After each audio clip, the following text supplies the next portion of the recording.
બજારના વ્યૂ સાથે શરૂઆત કરીશું તો પણ કારણ કે જે રીતે અર્નિંગ સિઝન ભારતીય બજાર માટે અત્યાર સુધી Q1 અર્નિંગ્સ જોઈએ તો કંપનીઓ પર તો આપણે ચર્ચા કરીશું નંબર્સના ફ્રન્ટ પર, પરંતુ ઓવરઓલ જોવા જઈએ તો અત્યાર સુધી પોઝિટિવ રહી છે. કોઈ મોટું મેજર કોઈ નેગેટિવ સરપ્રાઇઝ હતી ગઈકાલના પ્રાઇવેટ બેન્ક્સને છોડીએ તો એના પર ચર્ચા કરીશું. એની સાથે સાથે તપન જોઈ રહ્યા છીએ સતત 10મો દિવસ કે ઈરાન પર યુએસના અટેક ચાલુ જોઈ રહ્યા છે. સામે ઈરાન પણ પડોશી દેશો પર હુમલા સતત ચાલુ રાખ્યા છે. હવે વચ્ચે કઈ રીતે આપણે, કારણ કે બ્રેન્ટ જે કન્સર્ન ફરી બનાવતું આપણને જોઈ રહ્યા છે, કઈ રીતે બજારને સમજવા જોઈએ? ગુડ મોર્નિંગ ચાની. જો હમણાં આપણે માર્કેટની વાત કરીએ તો એ એટલું ટેન્શન નથી લઈ રહ્યું, કેમ કે બ્રેન્ટ ઇવન દો $89 પર છે, આપણે 24,000ની ઉપર રહ્યા છે. એનો મતલબ માર્કેટને હોપફુલ છે કે કદાચ 1-2 વીકમાં રિઝોલ્યુશન આવશે, આ લાંબુ નહીં ચાલે. અને હોપના લીધે તમે જો તો માર્કેટ પડી નથી રહ્યું, અને એ જ જવું જોઈએ. રીઝન એક જ છે, કેમ કે આ આપણે રશિયા યુક્રેનનો વોર પણ ખબર છે કે પછી ચાલતો રહ્યો, કોઈ એટલું નહીં જોયું. બસ એક બ્રેન્ટ ક્રૂડ અગર સ્ટેબલાઇઝ થઈ જાય, અગર 80ની નીચે આવી જાય પાછો 75-70 નીચે, આઈ થિંક એ સૌથી મોટો પોઝિટિવ હશે. હવે માર્કેટ હમણાં તો એટલું ટેન્શન નથી લઈ રહ્યું કે હા, પણ અગર આ વધારે ખેંચાય અને બ્રેન્ટ અગર 90-95 ઉપર જવા લાગે તો એક ટેન્શન હશે.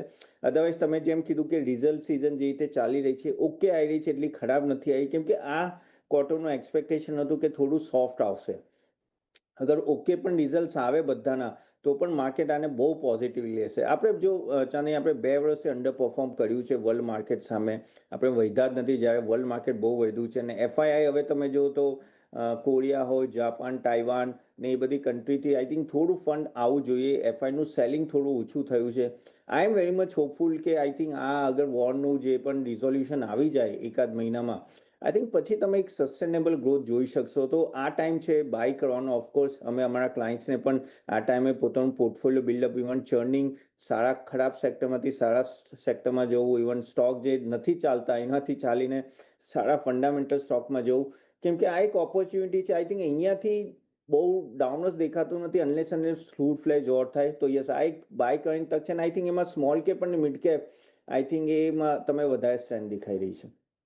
તો એક તક છે અહીંયાથી ખરીદારીની. આ અત્યારે જે પરિસ્થિતિ જોઈ રહ્યા છે એમાં સ્મોલ કેપ મિડ કેપ પર એક વધારે ફોકસ રાખી શકો છો.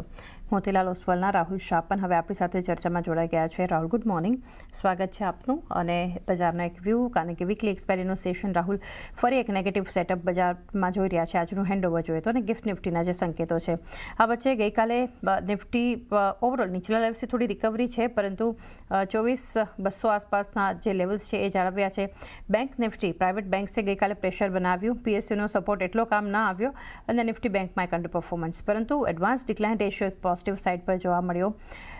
મિડ કેપ સ્મોલ કેપનો આઉટ પરફોર્મન્સ જોવા મળ્યું. કઈ રીતે આપ જોઈ રહ્યા છો અને ઇન્ડાઇસિસ સ્પેસિફિક રાહુલ શું સ્ટ્રેટેજી ફોલો કરી આગળ?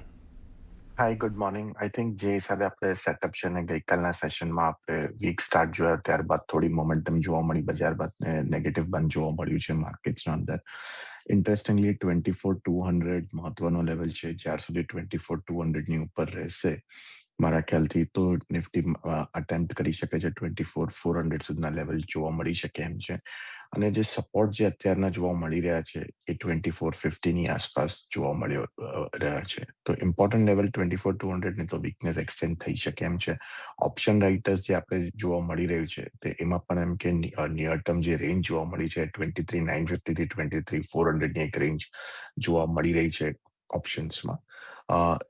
સેમિલ્ટેનિયસલી આપણે નિફ્ટી બેંક, જેમ આપણે જોયું કે મોમેન્ટમ ઘણા વખતથી જોવા મળી હતી, પણ ગઈકાલે રિઝલ્ટ બાદ HDFC બેંક ના નંબર્સ ખરાબ બાદ આપણે જોયું કે સ્ટોક્સ ઓવરઓલ નિફ્ટી બેંકમાં પણ ઘટાડો જોવા મળ્યો છે. તો 58,000 મહત્વનો લેવલ છે, ઉપર રહે તો મારા ખ્યાલથી નિફ્ટી બેંક 58,750 સુધીના લેવલ જોવા મળી શકે એમ છે. અને સપોર્ટ જે છે તે 57,750 which is very near to the yesterday's closing, અને ત્યારબાદ 57,400ની આસપાસ બેંક નિફ્ટીમાં સપોર્ટ જોવા મળી શકે એમ છે. તો એક વ્યૂ એક સપોર્ટ સાથે નિફ્ટી બેંક પર ધ્યાન